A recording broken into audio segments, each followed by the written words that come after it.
No one warned us about this part. When you finally choose yourself, the guilt doesn't disappear. It gets louder first.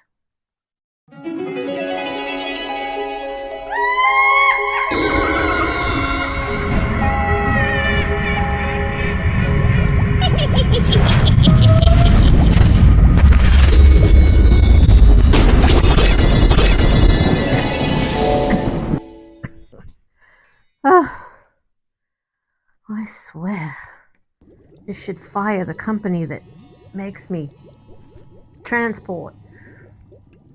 Getting rough, guys. Welcome to day 14, Messy Bestie. If you're here, you're doing something quietly radical. You're not just uncovering shadows anymore. You're noticing what shows up after you stop abandoning yourself.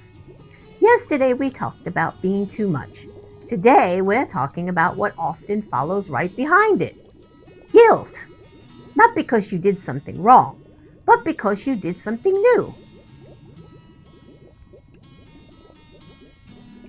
This guilt sounds polite, reasonable, almost responsible.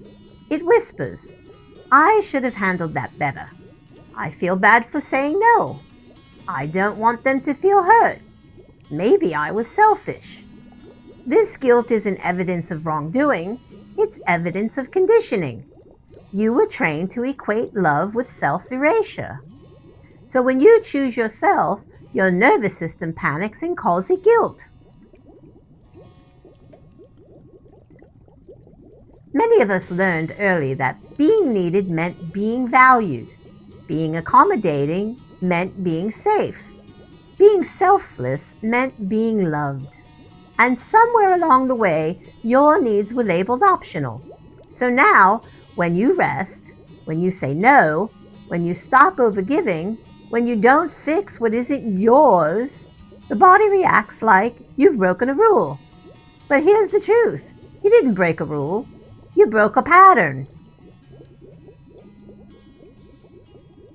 In midlife, this guilt sharpens because you no longer have the energy to perform martyrdom. But the reflex to feel bad for stopping is still there. So you feel torn. Part of you feels relief. Another part feels like you've betrayed someone. That tension isn't failure, it's transition. You are unlearning a lifetime of reflective self-sacrifice. That takes time.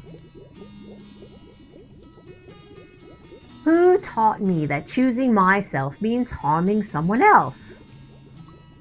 Notice what arises, a face, a memory, a rule you never agreed to consciously. That's the root. Guilt is often mistaken for a moral compass, but guilt is not the same as integrity. Integrity says this is aligned with my values.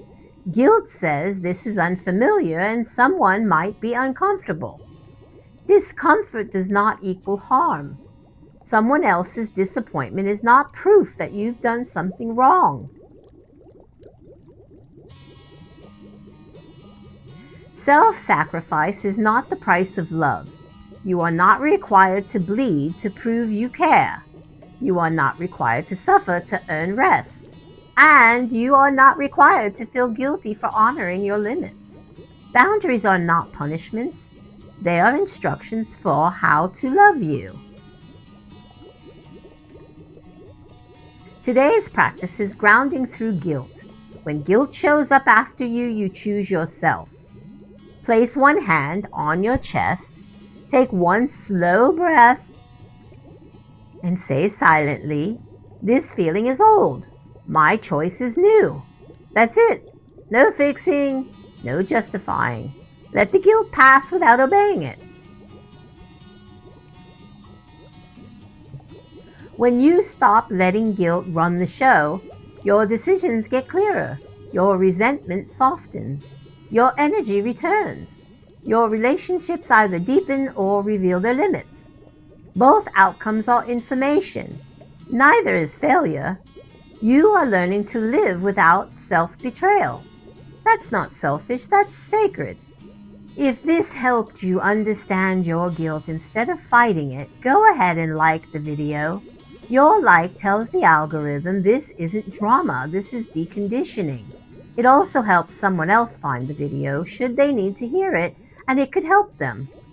Drop the word choosing in the comments if you're practicing choosing yourself even when guilt tries to tag along.